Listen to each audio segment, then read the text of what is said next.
This is Manisha and welcome to कैम अध्ययन। So आज हम शुरू करने वाले हैं क्लास 8 का चैप्टर नंबर 17 जो कि है स्टार्स एंड सोलर सिस्टम। सो इस चैप्टर में हम कंप्लीट डिस्कशन करेंगे स्टार्स के बारे में, प्लैनेट्स के बारे में, मून के बारे में। तो जितनी भी सेलेस्टियल बॉडीज होती हैं हमारी, उनका डिस्कशन हम इस चैप्टर में करने वाले हैं। इस चैप्टर के कंप्लीट होने के बाद इसके कुछ क्वेश्चंस हम डिस्कस करेंगे। ठीक है, तो ये रहेगा वीडियो का पार्ट 1 और इस पार्ट 1 में हम डिस्कस करेंगे चैप्टर का intro as well as moon के बारे में हम इस पार्ट में डिस्कस करने वाले हैं। तो चलिए चैप्टर शुरू करते हैं, stars and solar system. Chapter को शुरू करने से पहले हमें दो चीजों का पता होना चाहिए। जब भी हम स्काई में देखते हैं तो हमें दो तरह के ऑब्जेक्ट्स दिखाई देते हैं। ठीक है, पहले ऐसे ऑब्जेक्ट्स होते हैं जो ट्विंकलिंग करते हैं, तो दोज विच ट्विंकल्स, एंड दूसरे वो होते हैं which do not Twinkles. Okay, तो ट्विंकल का यहाँ पे मतलब क्या होता है, इस टर्म का क्या मतलब है? ट्विंकल का मतलब होता है टिमटिमाना, मतलब जिसकी लाइट एक बार हाई होती है, एक बार डिम होती है, या फिर ऐसे कह सकते हैं लाइट क्या होती है, एक बार ऑन होती है, एक बार ऑफ होती है। तो उन्हें हम क्या कहते हैं? चमकना या टिमटिमाना। और जिसमें ऐसा कुछ नहीं होता उन्हें हम कहते हैं विच डू नॉट ट्विंकल। अब जो चमकते हैं, टिमटिमाते हैं, उन्हें हम क्या कहते हैं? स्टार्स। और जो ऐसा नहीं करते उन्हें हम क्या कहते हैं? प्लैनेट्स। अब जो प्लैनेट्स होते हैं, अगर हम स्काई में देखें रात को, तो हमें दिखते कैसे हैं? स्टार के जैसे ही दिखते हैं प्लैनेट्स भी, बस डिफरेंस क्या होता है? स्टार ट्विंकलिंग करते हैं बट प्लैनेट्स ट्विंकलिंग नहीं करते। उनकी लाइट कैसी रहती है? लाइट कैसी रहती है उनकी? कांस्टेंट रहती है, कांस्टेंट, एक जैसी। ठीक है, ऑन ऑफ नहीं होता, हाई डिम नहीं होता उनमें केस में। ठीक है, तो ये दो टर्म्स हमने डिस्कस कर ली, that is which twinkles are stars, which do not twinkles are planets। ये दो चीजें हमने डिस्कस की। उसके बाद स्काई में एक और चीज होती है जो कि बहुत ज्यादा चमकती है, ब्राइटेस्ट ऑब्जेक्ट हम उसे कह सकते हैं। Brightest objects in the sky, उसे हम क्या कहते हैं? मून, जिसका कंप्लीट डिस्कशन हम इस पार्ट में करने वाले हैं।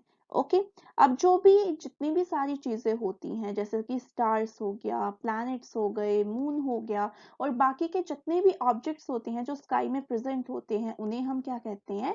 सेलेस्टियल ऑब्जेक्ट्स या फिर सेलेस्टियल बॉडीज भी कहते हैं। ठीक है, all the objects that are present in sky including star, planets and moon are called as celestial objects or celestial bodies। Okay, clear है? नेक्स्ट हम डिस्कस करते हैं, कंप्लीट डिस्कशन करेंगे मून के बारे में। अब हम डिस्कस करते हैं रिलेटेड टू मून। हम कुछ पॉइंट्स यहाँ पे डिस्कस करने वाले हैं।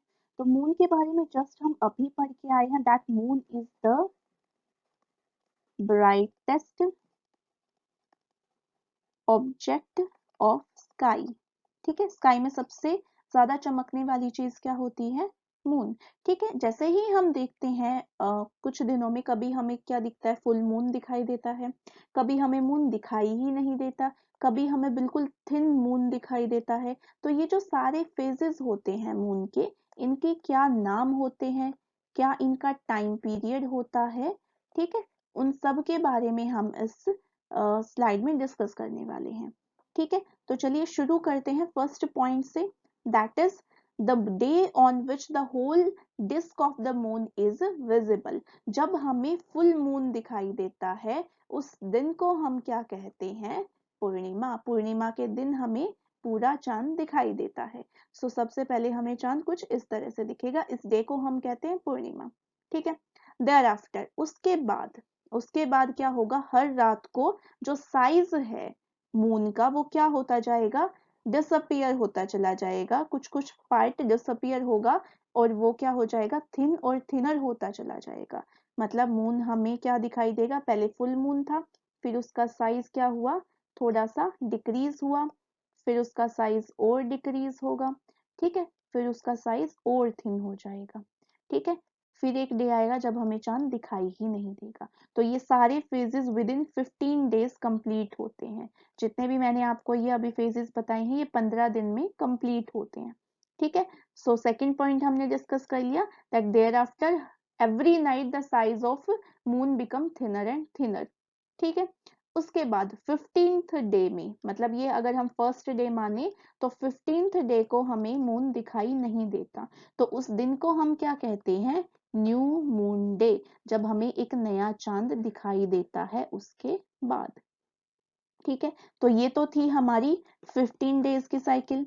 ठीक है, अब 15 डे के बाद जब हमें चांद बिल्कुल दिखाई नहीं देता, उसके बाद फिर से क्या होता है, हमें जो चांद है वो दोबारा से दिखाई देने लगता है।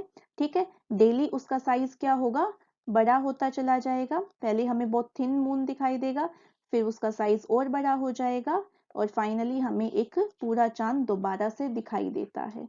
ठीक है, तो next day only a small portion of moon is visible, और उसको हम क्या कहते हैं, क्रिसेंट मून। मतलब न्यू मून डे के बाद दोबारा से क्या होता है, चांद का जो साइज है वो बढ़ने लग जाता है।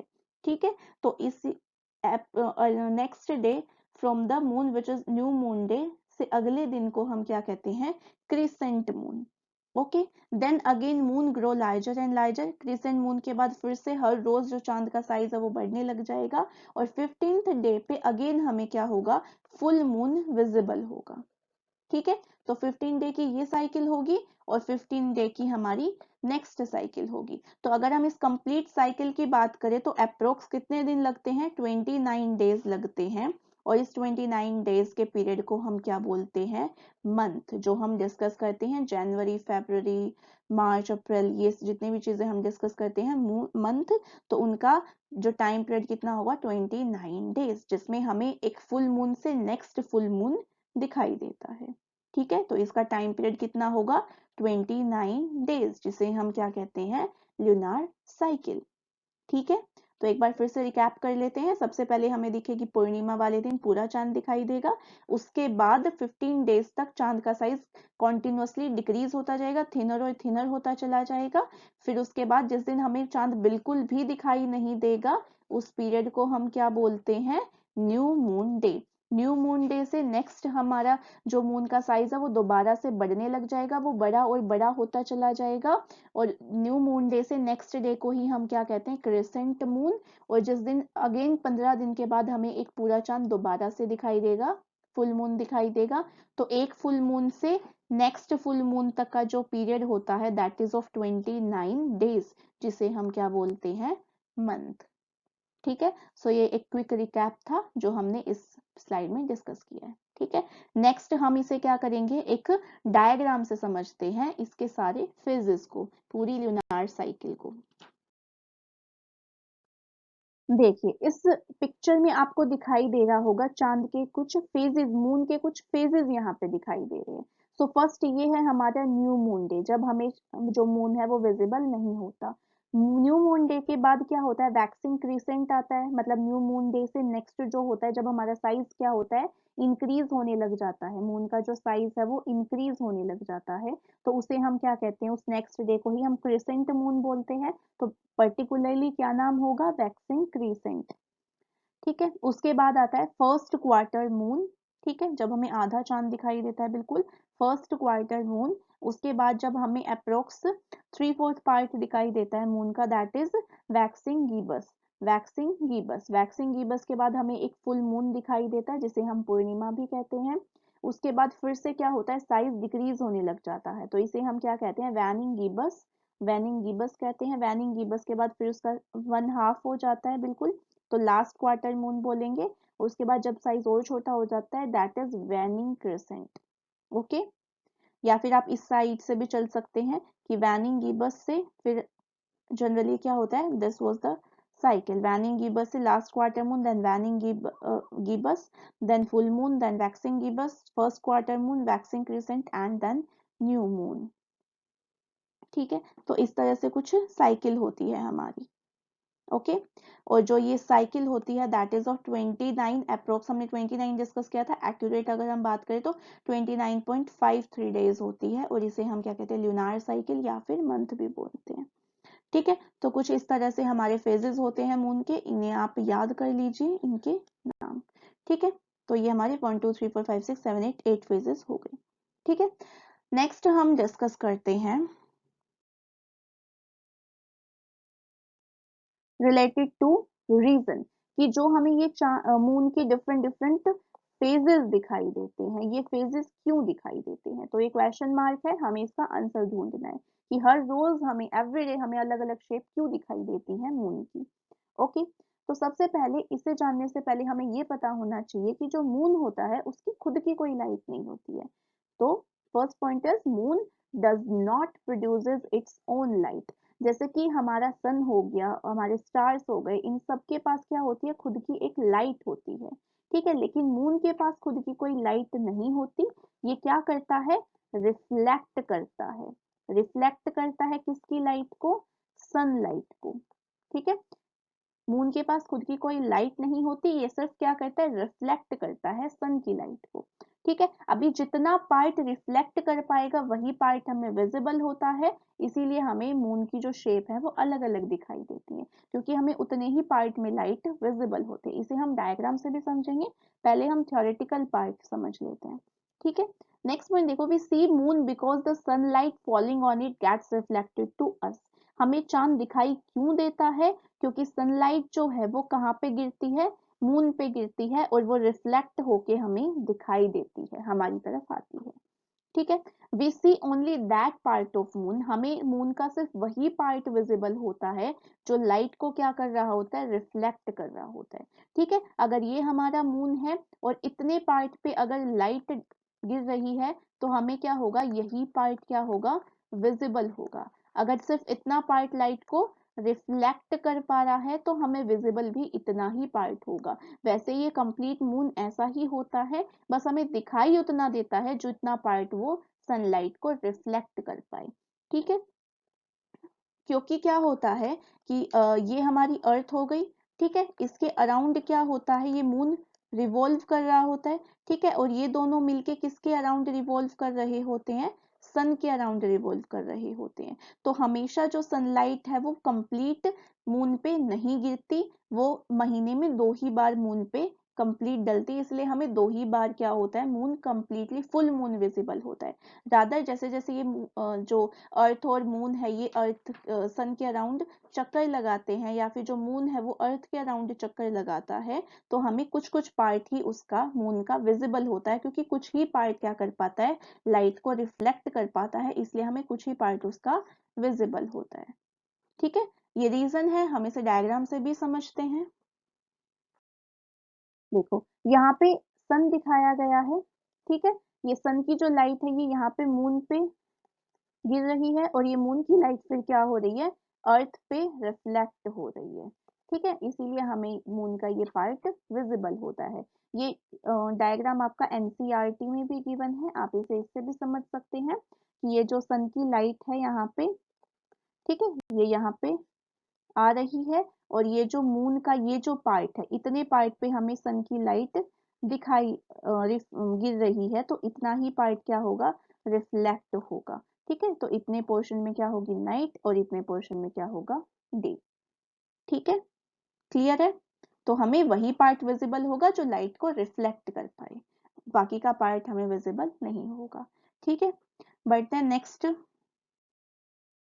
टॉपिक पे, जो कि है हमारा रिवॉल्यूशन का, ठीक है। अभी जस्ट हम डिस्कस करके आए हैं कि ये हमारा क्या होता है, सन होता है, सन के अराउंड क्या कर रही होती है, अर्थ क्या कर रही होती है, रिवॉल्व कर रही होती है, और जो अर्थ है वो खुद की एक्सिस पे क्या कर रही होती है, रोटेट कर रही होती है, और अर्थ के अराउंड मून क्या कर रहा होता है, रिवॉल्व कर रहा होता है, ठीक है। तो ये हमारा सन हो गया, ठीक है, सन क्या है, एक जगह पे है, इसके अराउंड अर्थ क्या करेगी, रिवॉल्यूशन करेगी, ठीक है, और जो अर्थ है वो खुद की एक्सिस पे क्या करेगी, रोटेशन करेगी, ठीक है। और अब सन जो अर्थ है, ये अर्थ है, ये सन है, और इस अर्थ के अराउंड क्या होगा, ये मून होगा, जो क्या करेगा, रिवॉल्यूशन करेगा,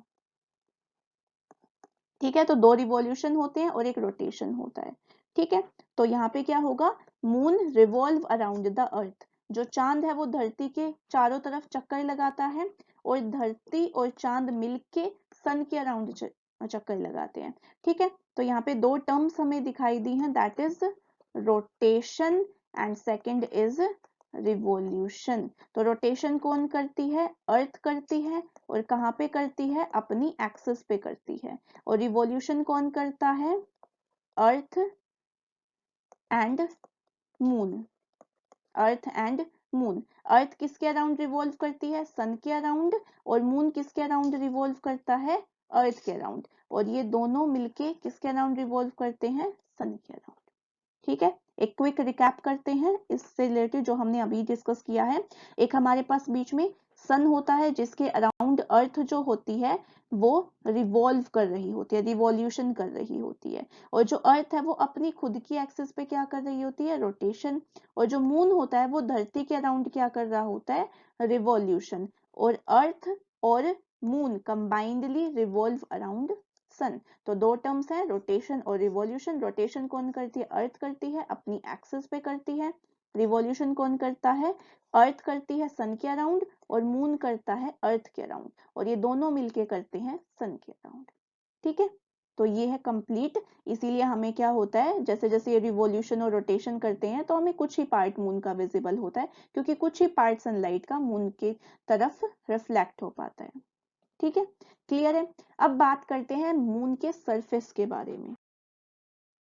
अगर हम बात करें मून के सरफेस के बारे में, जैसे अर्थ के सरफेस पे हमें माउंटेन्स मिल जाएंगे, हमें पहाड़ और पहाड़ियाँ और प्लेन सरफेस सारी चीजें मिलती हैं।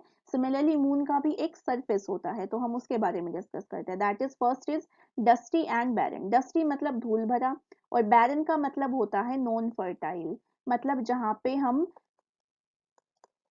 पेड़ पौधे नहीं उगा पाते। तो that is the barren land. Barren lands भी पड़े होंगे, जो धरती उपजाऊ नहीं होती उसे हम क्या कहते हैं? बैरन। तो मून पे आप पेड़ पौधे नहीं उगा सकते। नेक्स्ट हम डिस्कस करते हैं, there are many craters of different size. Craters का मतलब होता है गड्ढे, जैसे रोड पे गड्ढे बन जाते हैं ना, आजकल ऐसा ही वो इंजीनियरिंग चली हुई है कि रोड जो है बहुत जल्दी टूट जाते हैं, वहां पे गड्ढे फॉर्म हो जाते हैं। तो ऐसा जनरल मून का सरफेस होता है, वहां पे क्या होते हैं? क्रेटर्स बने होते हैं। ठीक है, बहुत सारे डीप डाउन गड्ढे होते हैं। ठीक है, अलग अलग साइजेस के, कुछ बड़े भी हो सकते हैं, कुछ छोटे भी हो सकते हैं। ठीक है, नेक्स्ट हम डिस्कस करते हैं large number of steeps and high mountain.